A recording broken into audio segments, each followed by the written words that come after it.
Hello and welcome to today's episode of TSARP. I'm your host, Andrew Weir, and today our co-host is Steven. Hello, guys. All right, today we got a very exciting guest. He's the CEO and founder of Flipstik. He's been on Shark Tank. He's a motivational speaker. It's Akeem Shannon. Hey, what's going on, guys? All right, Thanks for having me today. very excited to have you on. You've done a ton of awesome things, so I can't wait to get into it. But first, in the email you had sent me over, you had talked about how in high school you were in a coding competition, and that relates to us a lot, because as you might know, we every year we're in a big coding competition, and we love it. So you want to talk a little Mhm. about that? Yeah, man. Let me just say, like, Andrew, Steven, I love what you guys are doing. Sometimes I wish that I had known a little bit more about life when I was your age than I did. And I found out about it a little bit later, but I just think what you're doing is extraordinary. Creating a community of people who have like-minded interests and honestly just pursuing your dreams. Of course, I saw the amazing video of you at NASDAQ, with the bell. And I just, it really kind of just had me inspired. So I love what you guys are doing. And, maybe someone will hear my story and they're on the fence about, kind of taking that next step of their dreams and their passions. And they'll go ahead and just take the step and go for it.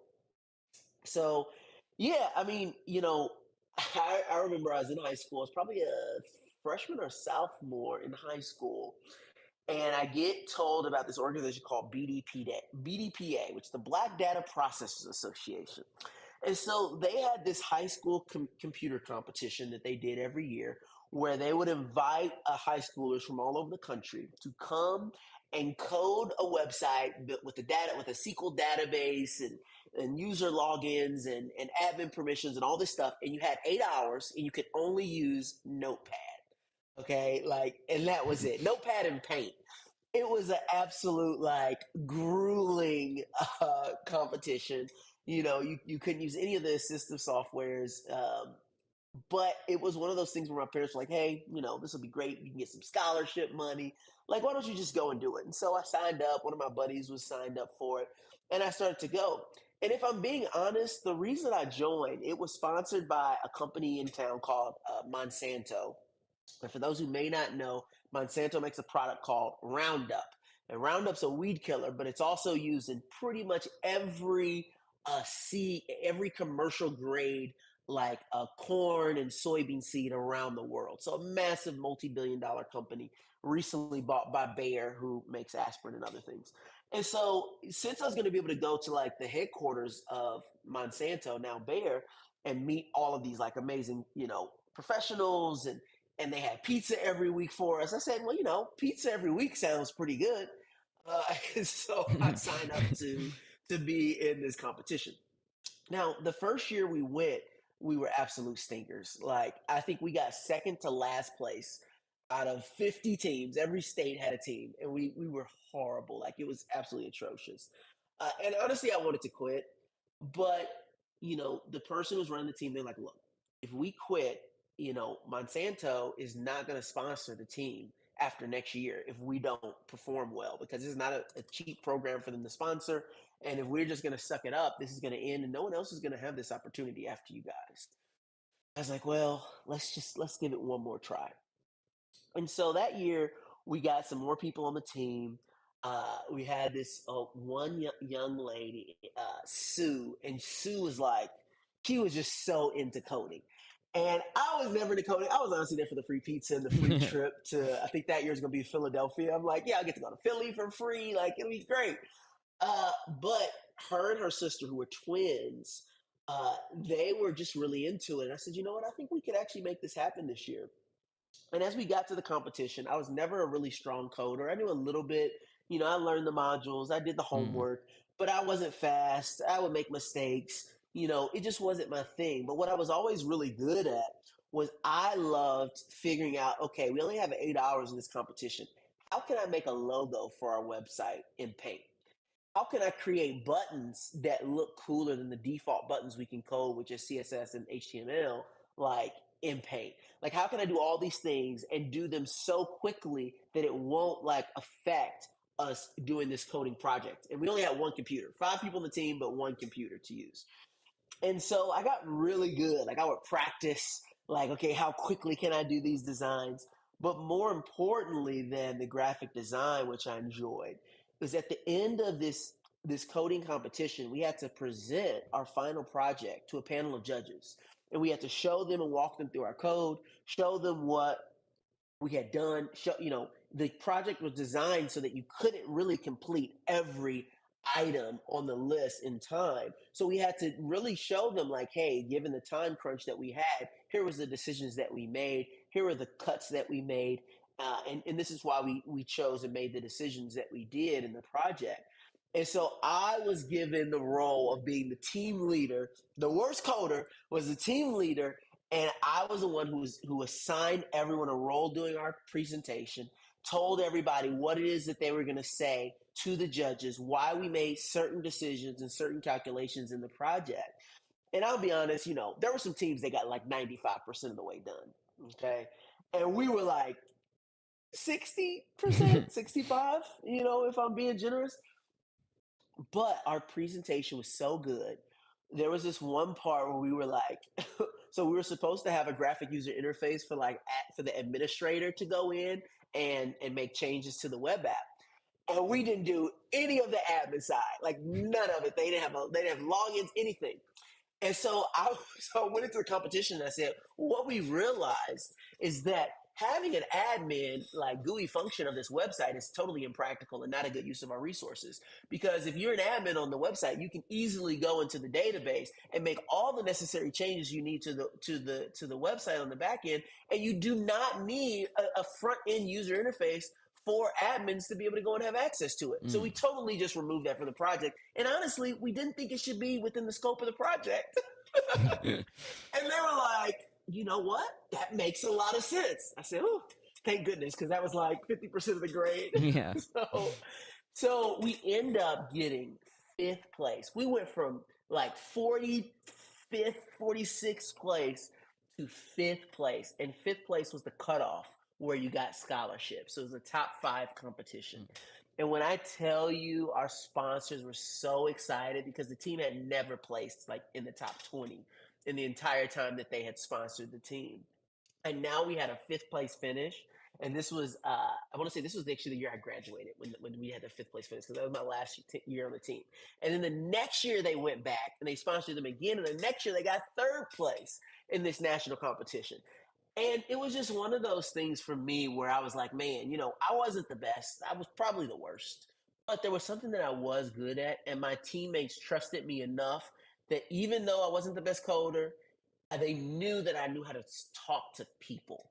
And that whatever I was going to tell them they should talk about in the presentation about what we had gotten done and completed, they trusted me enough to do that, and I trusted myself enough to do that. And it ended up working out. And lo and behold, years later, I would still be that person that, I never knew everything, but I knew enough to talk about it.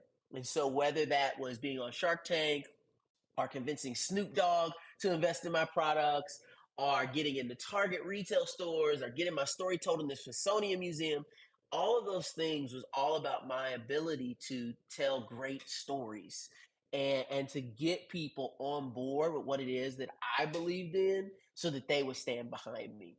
And at the time I didn't know that's what I was doing, but as I looked back on it after, I found a little bit of success, it showed me like, wow, there's a place for everybody within every group or organization or team. And it's really all about finding what it is that makes people tick and what interest level you have in certain things. And once you find that, man, the sky is the limit. And look, that high school competition was just the beginning, because it would get a lot more fun from there. Wow. Well, that's a fantastic story, and I really relate to it because we say a lot for the competition we compete in. A lot of people in our school, right, when we're like having tryouts for the team, they're like, yeah, but I'm not a great coder. I'm not going to try out. But what we say is we normally every year we have a spot dedicated just for someone who is awesome at art. So it's Mm. awesome to see that like that's really where you came from, and with paint, we have other programs, but you were doing it in paint. And it's awesome that, our competition is a lot like what you were doing too. So that's awesome to see. So obviously, yeah, that was kind of like your start. You found what you liked there. Where did you go from that? Because obviously you've done a lot of awesome things since then, like being on Shark Tank, pitching your idea to Snoop Dogg, like you were saying. Like, what was the next big step?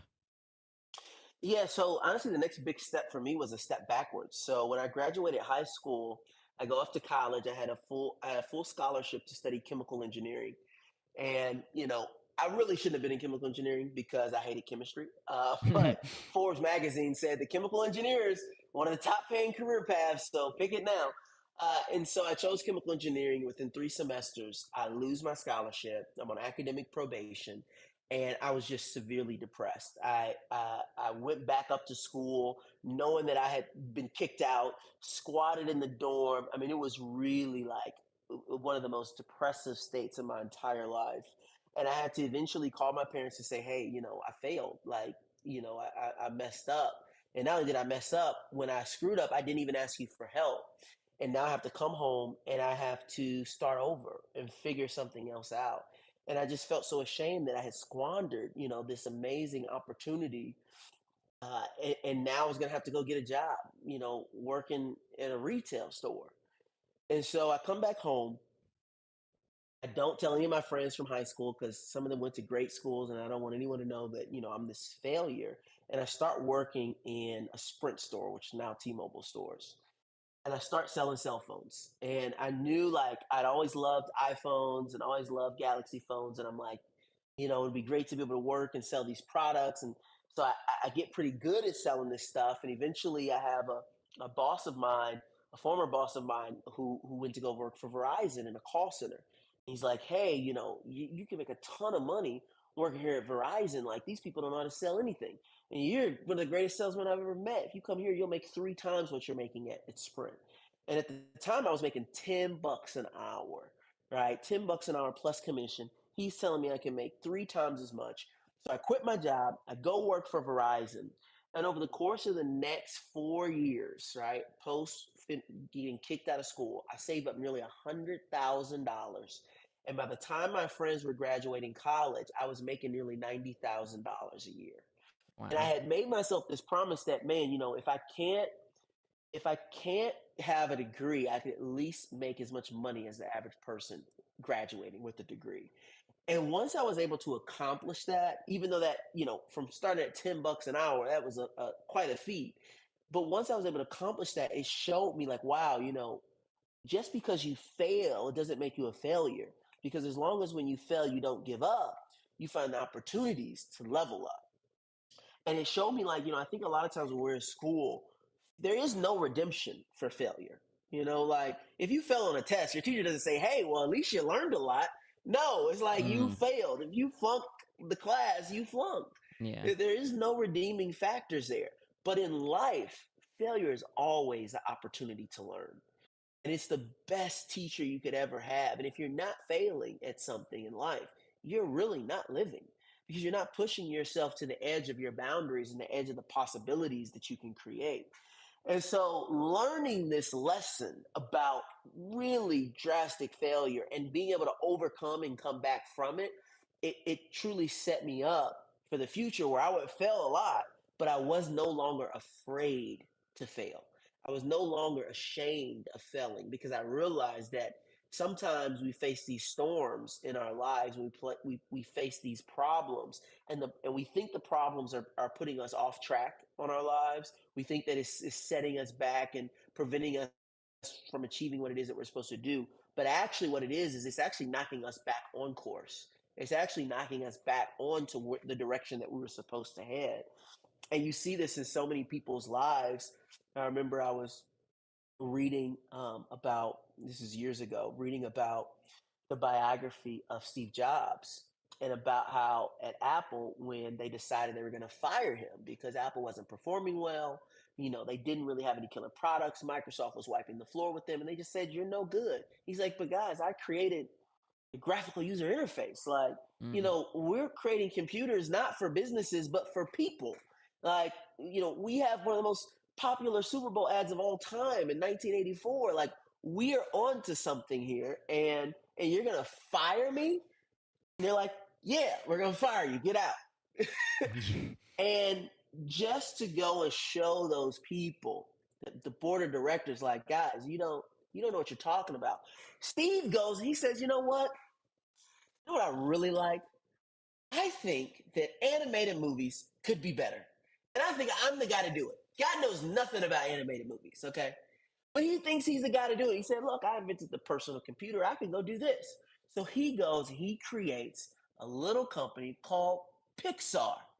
And he releases Toy Story. And it becomes the biggest commercial success of any animated movie in the history of animated movies.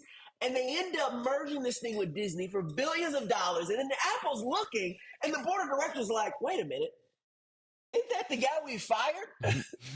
How did he become the king of animated movies Yeah. 2 years after we fired him from this company? And they realized, like, oh, we thought that we were locking him up and telling him he was a failure. What we didn't see was that he's bigger than Apple. And what did they do? They said, Steve, can you please come back? We need your help. It was so funny recently when the founder of OpenAI faced the exact same thing. Yeah. Here they were. The board of directors is like, this guy, he doesn't know what he's doing. He's missing everything that we're trying to do here. We're smarter than him. We're better than him. Sam, he's just off track. Get rid of him. And what happens? Microsoft says, no, we invested in this company. And we know Sam Altman's got what it takes. You're not firing Sam. And if you do, don't worry, we'll build the whole company back up from scratch again and we'll pay for all of it. And you won't have a single person that works here. And once again, you saw a group of people that thought that they could deem failure on somebody else, someone who's trying to do something that has a vision much bigger than that they could ever see.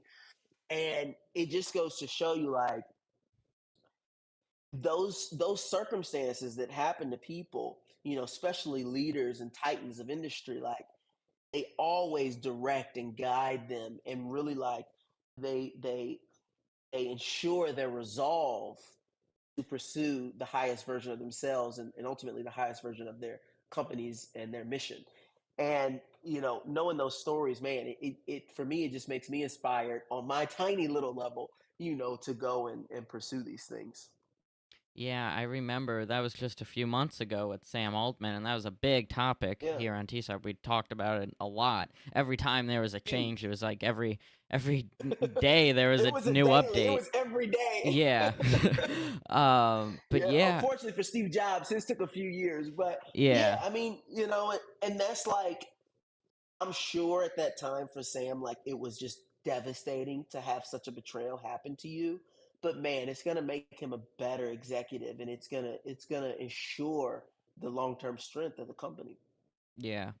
And yeah, I mean that's the perfect example of, or your story really, of getting back up, from a failure, but not becoming yourself a failure and then going on and doing bigger and better things.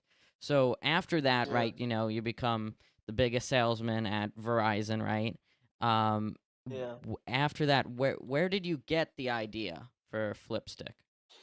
Yeah, so I ended up I left Verizon. I ended up working at Square, or now Block Inc. And I was a top salesperson there. But I realized, like, I wasn't fulfilled anymore. Like, sales wasn't enough for me. Even being at great companies, tech startups, fintech, like, it just wasn't enough.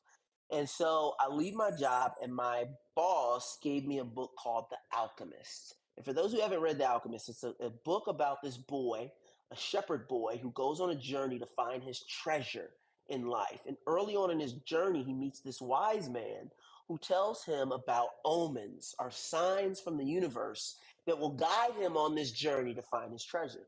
And so I read this book after a long, drawn out set of circumstances that led this book back to me, even though I got rid of the first copy that was given to me. And I read this book and I realize, like, man, the possibilities for me to find my dream and my treasure, they're just waiting for me to see them. And so it was with this mindset that I get a phone call from my uncle, who's an engineer at NASA.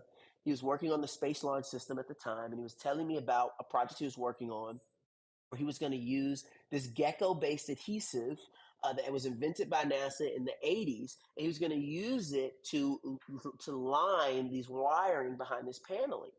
And so I had recently mounted my TV on the wall, and I was had a disastrous time trying to get it mounted. And I'm like, man, if I could just have this magical gecko adhesive, then it would have saved me a lot of time and energy trying to mount this TV to the wall. Hmm.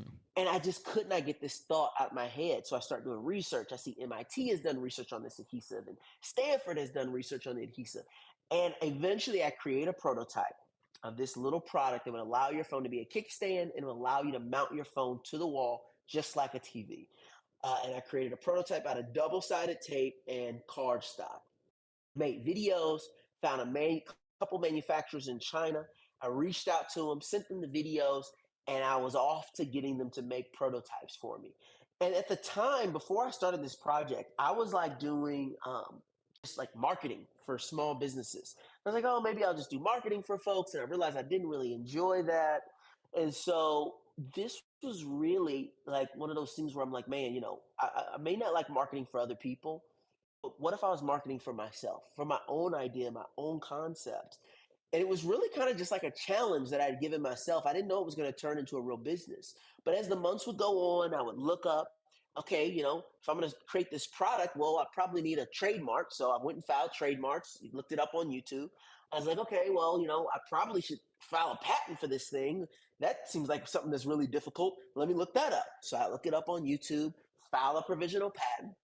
I'm like, okay, I'm gonna need a video. I'm gonna launch this thing on Kickstarter. So I go, I buy a drone, buy some nice cameras, make a video, edit it all down, and I publish it to Kickstarter.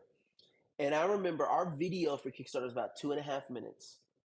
And 2.5 minutes after we launched the campaign, I got my first sale from some random guy in like Oregon. Doesn't know me, doesn't know the product, and he's buying an idea that I had just off of a video that I created. And I was shocked. And over the course of the next few weeks, we sold $15,000 worth of these little products called Flipstiks. And if I'm being honest, I thought I was going to sell $1 million, but I'll settle for 15 grand. Yeah. And it was enough to show me like, man, there's something here. There's opportunity here. And if I just keep going, who knows where it will take me. And, I wish I could say it all was gravy from there, but, it wasn't. Yeah. I tried to get Facebook ads going and Instagram ads. That wasn't working for me. So I end up selling these things at just random festivals around town, things like the barbecue festival and the international food festival, and all these just little events. And the first day I go out, make $100, then 200, then 300, 400, and I was like, okay, well, how could I do this every day? I don't know about internet-based marketing, but I do know how to sell something to someone in person. Where's a place I can do that? And I said, oh, I should just go to the place where the most innovative place to sell things, the mall. Now, no one could have told me in 2018 that the mall was a good place to sell things, right? Malls are dying. Nobody's going there. But turns out enough people were going there for us to do $30,000 in sales in just 60 days. Wow. And with just a little mall kiosk. And then I'm like, okay, I was able to do that. Well, now what can I do? And I thought about being a kid and watching Shark Tank. And I'm like, man, I'm going to go on the Shark Tank. That's what I'm going to do. Like, I'm going to get Mark Cuban to invest in my business. I'm going to get Lori to invest in my business. And I'm going to take this thing to the moon. So now I'm like 6 months into my business. I apply to be on Shark Tank. I fly to Las Vegas to audition at CES, the Consumer Electronics Show. I end up winning the TechStars pitch competition at CES. I get to meet all these great folks, and then I go on, pitch to Shark Tank. 40,000 people apply to Shark Tank every year. And I get past the first round, down to like the final 1,000. I have to make a video for the producers. I get past that round, down to the final 250. They call me up, they're like, Akeem, you're so great, we're getting down to the wire. We only have to get it down to 120 people. We got an interview set for you with the executive producer. You're getting so close. No matter what, we'll be in touch with you, but you're really close. And so I finally get a call, and they tell me you're not going to be on Shark Tank. And I was devastated because here I am. I don't know anything about social media. My website's not making sales. All my eggs were in one basket, and that basket was Shark Tank. And now that opportunity had fallen through the cracks. And I got to be honest, for about 30 days, I was ready to give up. I was like, this thing is just a waste of time. I should have never read that book, The Alchemist. Like, none of this stuff is working out for me. But I remember back to being that kid in college in that dorm room. Nothing's working out for me. And I was able to recover from that. And I'm like, I can recover from this. So I had this bright idea. I said, okay, if I can't get the celebrities from Shark Tank to invest, I just got to go find other celebrities. Okay. And I found out that this billionaire rapper, was going to have an event in Atlanta. And it was going to be a music and comedy summit. They were going to give away a record deal to somebody. And more importantly, for me, they were going to have a business pitch competition. And so I go to this event and I pitch the business. I go to this event. I want to pitch the business in the pitch competition, but the pitch competition is closed. And so I'm like, okay, well, I got to do something else. And the only other option was the music competition. So I said, you know what?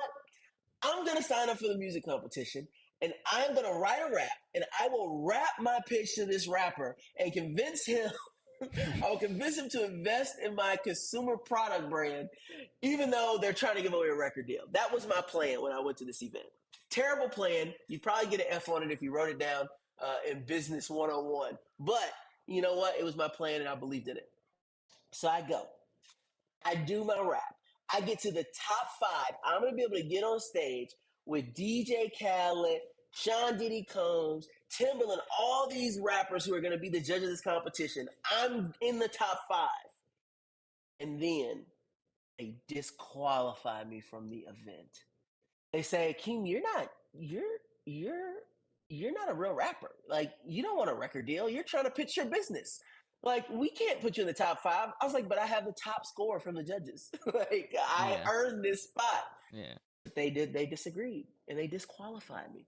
And here I was sitting at this event after I've invested $1,000 of my money, getting down to Atlanta to go to this event. I'm like, man, how could this be so unfair? Like, how could God be so cruel as to put me in this position to just take away opportunity after opportunity? It just didn't seem fair. And so I'm sitting, waiting for the final music competition to come on. And there was a comedy show right before this final music competition. So I'm sitting in the front row and I'm listening to the comedian, tell his jokes. I'm not laughing. I'm upset. But something inside of me said, just stand up. So I stand up. And then I was like, let me hold my products in the air. So I hold my products up. And then the comedian looks at me. He's like, bro, what are you trying to sell me, man? And I go full pitch mode. I'm telling him, this is the Flipstik. It lets you stick your phone to any surface. You can make TikTok videos with it completely hands-free. And you can watch it. And you can watch YouTube videos. And you can do this and you can do that. And eventually the comedian gets his whole show derailed. Everyone's running up to the stage. And he lets me on the stage to perform my rap. And the whole crowd is laughing, they're eating it up. And the same person that disqualified me from the competition runs over, says, you got to come backstage. You got to meet all the executives. AT&T is the sponsor of the event. They want to meet you. I get to meet all these celebrities. And eventually the Revolt Summit, which is the organization putting on this event, they would invite me to LA. They bought tons of Flipstiks from me. In LA, I end up meeting Snoop Dogg. Snoop Dogg ends up loving the Flipstik. And between Snoop and Revolt and all these people that have seen this kid who's like trying to convince people via a rap to invest in his business at a music conference, they're eating this stuff up behind the scenes. But to my face, they're telling me, you got to stop doing this. When Snoop Dogg happened, the security tried to haul me out because I was trying to get his attention while he's on stage. All this stuff, I'm always the troublemaker, right? But behind the scenes, I was talking to this other celebrity who he works for TMZ. And I was walking up to him in LA and I'm like, hey man, I have this product called the Flipstik. He's like, oh yeah, I know about you. I'm like, what do you mean you know about me? He's like, man, they've been talking about you in all the meetings. I said, the meetings? He's like, yeah, everybody's talking about you in the meetings. They're saying, yeah, he does this and he interrupted this. He's like, let me tell you. He's like, I don't know what they told you, but they love you. I was like, are you serious? He's like, oh man, they love you. Just keep doing what you're doing. And as it would turn out, one of the judges at the business pitch competition that I never pitched for, he was a casting director for Shark Tank. And so this organization called him up and said, listen, if you ever want to do business with us again, you got to have this kid on Shark Tank. And he would call me and invite me to come audition. And that's how I was able to get on the show. And as Wow. I remember being in it was COVID, getting ready to be on Shark Tank. And I remember being locked down in this hotel room like a prisoner for 20 days, 10, 15 days as I was waiting for the quarantine. And I just remember thinking, I'm like, holy crap. I'm in this hotel room service every day, getting ready to go on national television. And I went on this crazy journey over the past year from the rejection to this moment now. And it was just one of those things where, once again, I kind of showed myself wow, when you don't give up on your dreams, you can make magic happen. And the things that happen to you sometimes are even better than what you initially had hoped for. Because for those who may go out and look up my Shark Tank episode, when you watch it, you'll see me come out in a breakaway space jumpsuit and I start rapping to the sharks. And the reason that happened is because they were like, hey, if DJ Khaled and Snoop Dogg, if they get a rap, well, we want to rap for Shark Tank. It was just one of those things where they, yes, liked the product Flipstik, but more importantly than the product, they liked the journey. They liked the story and what it means for somebody to do something and not give up on their dreams just because somebody told them no. And man, I'm so grateful that I learned those lessons early in life so that when I had these bigger opportunities in the future, I didn't give up too soon. And I think that a lot of us, we give up too soon and we're really trained to give up too soon. But when you don't, man, I tell you, you can have extraordinary things happen. Yeah, and I mean, this is one of the best, never give up stories I've ever heard. There's so many times where you could have, you just didn't, you kept going, and it just kept getting better and better and better. And on Shark Tank, right? When I watched it, I remember actually watching it, not when it first aired, but maybe a year ago when I was on a big Shark Tank kick. I was watching every episode. But then I went back and watched it when you emailed me. You got a deal with Lori, right? Yeah. So Yeah. I get this deal from Lori, and this is another story. Look, I got stories for days, Andrew. So I get this deal from Lori, right? And Lori was the exact person I wanted to do a deal with. Before I went on the show, I read her book. I was listening to the way she talked, so I could use the same language that she used, so I would feel familiar to her. I was so certain. I'm like, she's the one. I need Lori. So I go on the show, I get a deal with Lori. I make Mr. Wonderful upset with me for not taking his deal. And, as the days and weeks went on after the show, we're trying to negotiate with Lori and her team. They want one thing. I'm like, that's not what I want. And it started to dawn on me we're not going to come to a deal and this may go to air.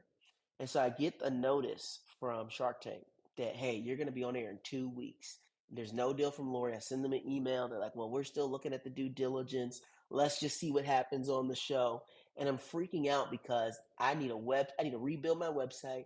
I need a warehouse. I need to order inventory. I need all this stuff. And I don't have the money to do it. And I was so deathly afraid of being one of those stories of someone who goes on Shark Tank, has a viral moment, and then misses it, doesn't capture the sales, and waste the opportunity. And this was one of those times, another one of those times where you just never know why you do things and why you sign up for things and why things happen in the order that they do. But prior to, right before I went to go film Shark Tank, I had applied for a grant called Arch Grants. It's a $50,000 non-dilutive grant for startups, primarily tech startups, right? SaaS companies. But I applied anyway. I end up winning this, and I find out that I'm going to win this like a week before I find out when my air date for Shark Tank is. But here's the catch on the 50 grand. I wasn't supposed to get even the first bit of the money for like 4 months. And it was going to come over the course of a year, right? $10,000 every few months. And I'm like, I need $30,000 yesterday. I maxed out all my credit cards, buying all this equipment for the warehouse, paying the deposit for the space. I couldn't order any inventory yet. I couldn't order most of the stuff that I needed. And I called up this grant and I said, hey, I was like, guys, I know I didn't tell you this, but I'm going to be on Shark Tank. And I got like 10 days. I need $30,000 yesterday so that I can actually take advantage of this opportunity and be there and make it happen. And literally within 3 days, I had $30,000 in my bank account to help me launch the business on Shark Tank. And it was literally like a miracle because it's like, here I was expecting 100 grand from Lori. That hasn't come in yet. And I need money and I need it now. And because of another opportunity that I took a swing at, now I have $30,000 overnight, in order to make sure that I could take advantage of the opportunity. And it's just like, I think when you hear about people's path to success, a lot of times we only hear about the good, and we hear about this ladder that they climbed and it was just up, up, up, up, up. But that's just not how it goes, right? It's a roller coaster. It's ups and it's downs, and it's really hard times followed by really amazing times, followed then again by really hard times. Like that's just how life goes. And if you listen to anyone's story, the true version of their story, they'll tell you as much. But unfortunately, we live in a social media society where we only want to see the glossy, coded, candy coated, positive story of success. And that's just generally not how it goes. And so even though we didn't close our deal with Lori after the fact, and at the time I thought, I was like, man, I'm never going to get on QVC, the home shopping network. I'm never going to get into retail stores. Slowly but surely, through network connections that I made, I ended up getting other investors. We ended up getting in those retailers. I ended up doing the home shopping network in QVC. I did all the things that I wanted to be able to do, even though at the time it seemed like, man, I'm not going to be able to close this deal with Lori. And I was devastated. And what would end up happening is a year after Shark Tank first aired, I ended up raising $1.2 million. So over 10 times what I asked for on Shark Tank. And I did it at a fraction of the valuation because on Shark Tank, I had a valuation. What was it? I was going to give her 100 grand for 25%. So I had a valuation of $400,000 on Shark Tank, right? A year later, I raised money at a valuation of $5 million. And it was just one of those things where it was like, man, at the time it felt like this huge failure and I'm missing out on this opportunity, but it really was a setup for a blessing to happen in my life. And one of the best investors that I had when I did that round was a woman named Maxine Clark, and she's the founder of Build-A-Bear. She knew Lori very well, and she was from St. Louis, the same town that I'm from. And when she saw my product and she just told me her story of building Build-A-Bear into this multinational brand, and she's like, I was the only woman in the toy industry. It was just me and and even the CEO of Barbie at the time was a man, and they hated my guts. And she's like, but I didn't care anyway, and I told them I was going to do this.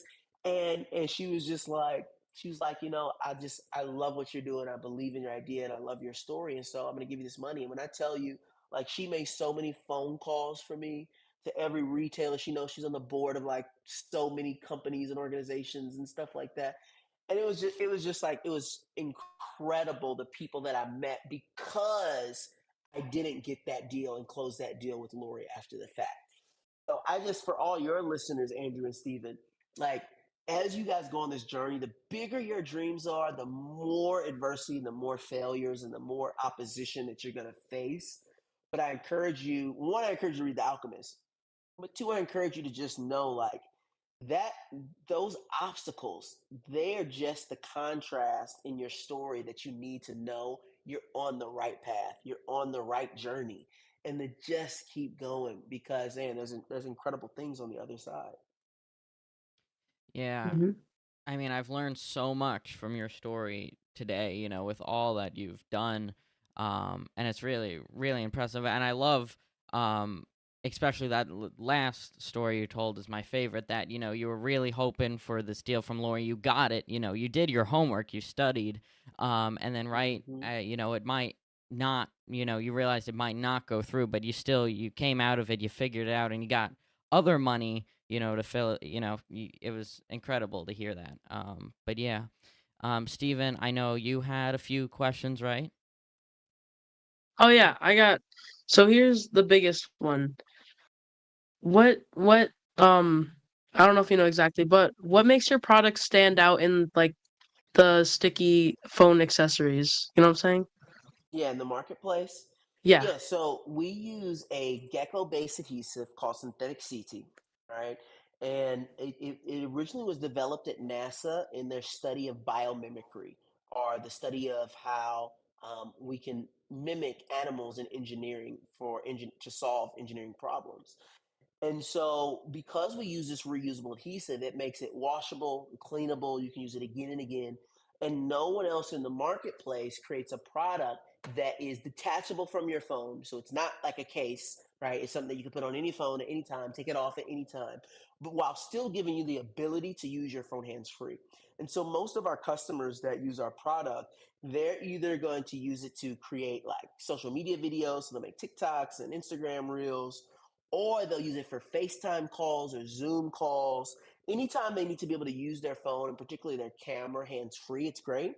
And then also, we see a lot of customers that use our product because they want to watch YouTube and Netflix hands free. They use it on planes to stick it to the back of seats, or they put it on the back of their kids' iPad so that their kids can stick it to the back of the seats in the car. So it's really just about how do you consume and create content hands free using your phone. And all of our products that we make are all in the effort to solve that problem with a focus for first and foremost on the casual content creator. That's cool. I also got one more. So this is a big question that we normally ask all our interviewees. Mhm. Do you have anything that you could share with us, like any future products or, just anything coming up? Yeah, I don't know if I have a future product that I can share today, but here's what I will tell you. This is what I'm excited for in the future. Um, to me, I think that what is happening in virtual reality, especially now that Apple's got into the game with the Vision Pro, is going to change. It's going to change the game. I definitely see, us moving away from phones in maybe 10 to 15 years to wearables that are going to interact with our eyes, or maybe even a neural interface, who knows, that are going to just change the way that we communicate with each other. And for me, I'm very excited for it because I do see spatial computing and the metaverse as the future of how we interact with computers. In combination with that, as everyone in the world is realizing, like, AI will fundamentally change the way that we work. And for me, even though, I've been in a consumer product business space, I do motivational speaking. Like, I'm always thinking about how AI will influence everyone's work, and every industry will be influenced by AI. And so, when I think about future products and future things that I want to do, like when I created Flipstik, I just kind of did it because I had an idea, I heard about something, and I kind of went forward with it. But as I think about things today, I'm like, okay, where will we be in the future? And what kind of products and services will need to come into fruition for people to take advantage of the direction that things are already headed in? And so, like, for us with Flipstick, I really got lucky because as we created Flipstick, less than a year after we've created Flipstick, TikTok became the number one app in the App Store. So all of a sudden, there was this huge shift from the traditional social media of taking selfies, posting long form videos on YouTube, and now everything was shifting towards short form video content. And we were an accessory that enabled short form video content. And that wasn't planned. I just got lucky, you know. But now looking at it, I'm like, okay, when I think about what will be the transformational technologies of the next 10 years, how can I do the same thing, whether it's a product or a service, and how do I position myself or position, a project or company that I'm leading or a company that I'm helping, consulting work on? How do I help them position themselves for the future that's coming? Um, and so, yeah, I know that doesn't answer your question exactly, Stephen, but that's my answer. No, I would think that's a good insight. I love what you're talking about, the AI. I thought of something funny, like you could add an accessory and then like it's just a stick onto your forehead and then the phone is in your face now. Wow. You know what? Listen, I may have to come after the Vision Pro market share. Just stick your phone right in front of you. It's way Yeah. cheaper than $4,000. Yeah. Well, this has been a ton of fun. We've learned a lot. Before we end it off for today, is there anything you want to add that we didn't get to, or anything you want to say? Well, I will say, if anybody wants to follow my fun adventures of traveling around the country and talking to, kids and adults and people of all walks of life, about just pursuing their dreams and entrepreneurship, they can follow me on all social media channels at Akeem Shannon. That's Akeem Shannon. Or visit my website, akeemshannon.com. If people are interested in purchasing a Flipstik so you can get your hands-free TikToking on, they can visit our pages at Get Flipstik. That's Get Flipstik. Also at getflipstik.com and Flipstik on Amazon and any other retailer. And lastly, I also have a text message group chat for anyone that, sometimes you just need a little bit of dose of motivation. You're down, you're feeling like, oh, do I really want to do this homework? Like, do I really want to fill out this application? Do I really want to be in this summer program? Like, if you just need a little bit of motivation, I send out, weekly messages to people of some of the things that I find inspirational. And that's a totally free group text chat. So people can text me directly to get into that chat at 314-789-9005, and they'll be signed up to get those motivational text messages. All right. Well, thank you all for tuning in. Thank you, Akeem, for joining us. And yeah, if there's ever a big product launch, if there's another product, maybe we'll have you back on in the future. But to all the viewers, see you tomorrow. Bye bye. Guys.